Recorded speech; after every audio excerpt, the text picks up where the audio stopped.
Sports presents Benning Bites with Damon Benning.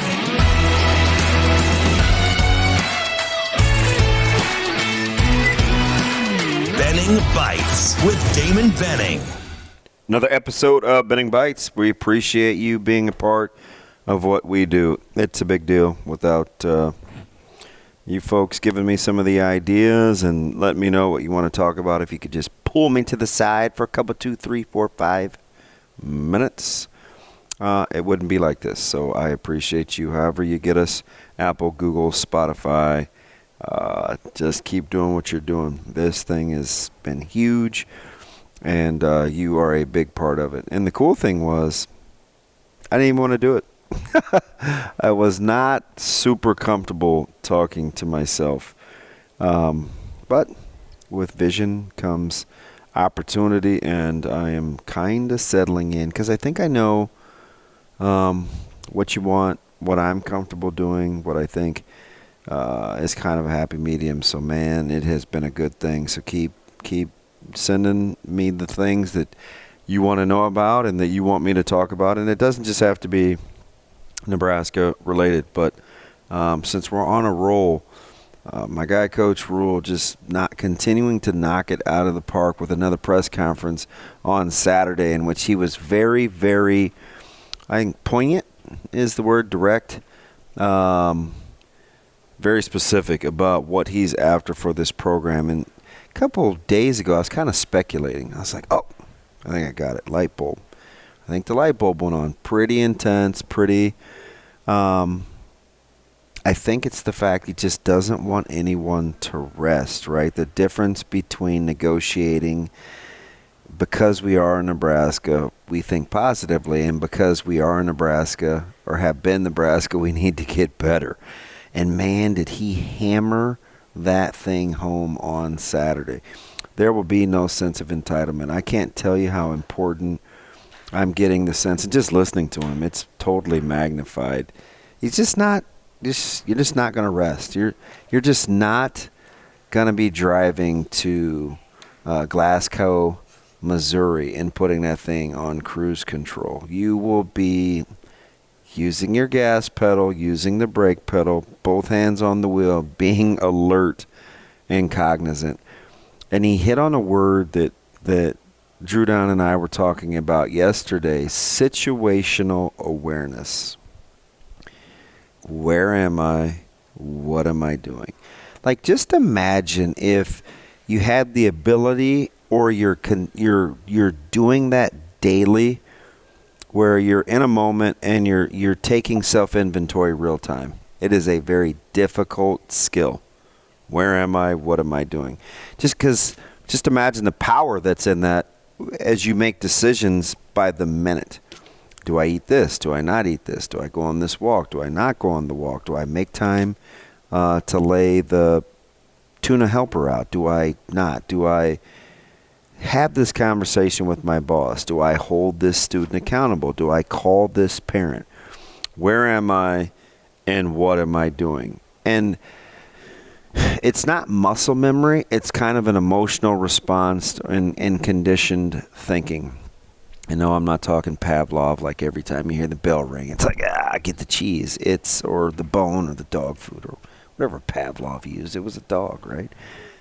It's the ability to make decisions in the moment to kind of guide your behavior and your temperament. And it's powerful because so often we're either in our feelings and we can't snap out of it, or situationally, we don't understand where we are. You're in a drive-through, a pickup window at Panera, and you called that order in 15 minutes ago and you want to get upset. But when you go into Panera and you look at the shelf, you see that there's 16 other orders and there's only 4 people working.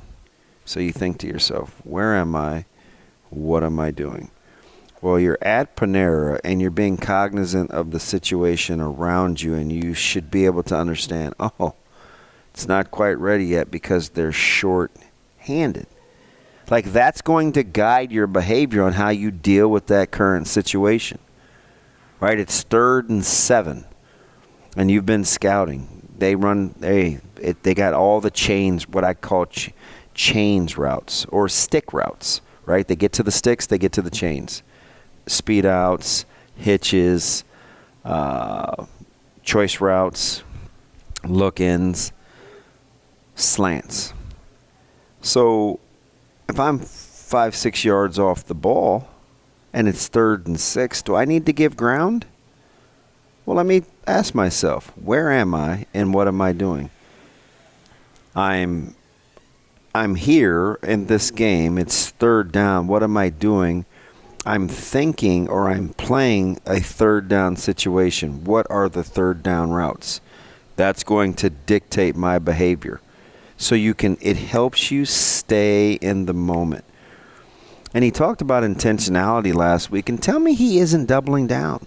But you know what he's doubling down? He's doubling down on intentionality to stay in the moment and to understand, yep, I expect to do big things because this is the University of Nebraska. But, yep, I need to stay on the gas because this is the University of Nebraska and we haven't done big things. I think the minute we start to rationalize and come to grips with situational awareness, it'll help you in your discussions, your fan interaction, when you're mad at other programs, when I'm mad at other programs. Where are we and what are we doing?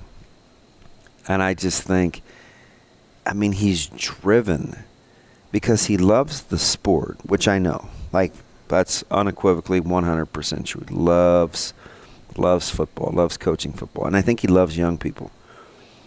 I think that's 100% true.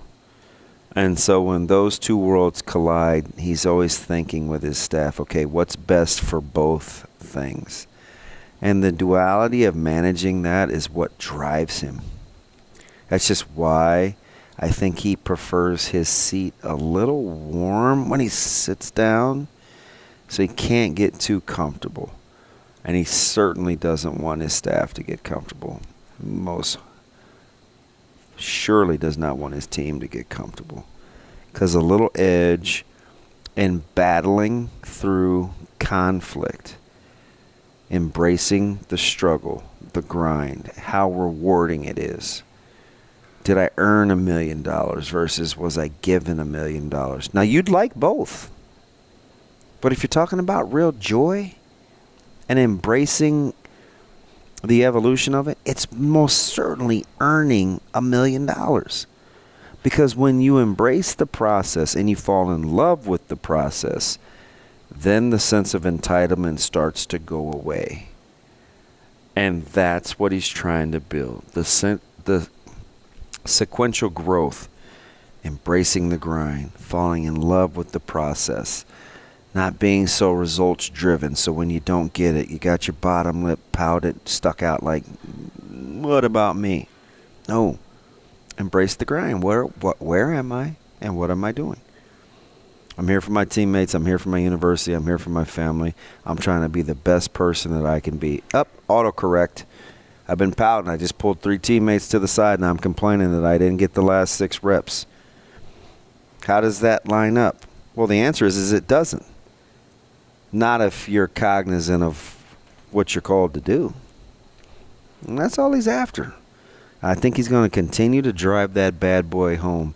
Not because it's part of some spectacular promotion, because it isn't. I think it's because it's the core of who he is. And that's a guy that embraces the grind and is a grinder by nature. Not naughty by nature, a grinder by nature. And it's not necessarily down with other people's property. It's being down with other people's passion. It's a different P word because he's in love with it and he's passionate about it. And he wants you as a staff member and as a player to be as passionate about your own as their own. And when that happens, I've said it 2,000 times. That's when the magic happens. It's another episode of Benning Bites.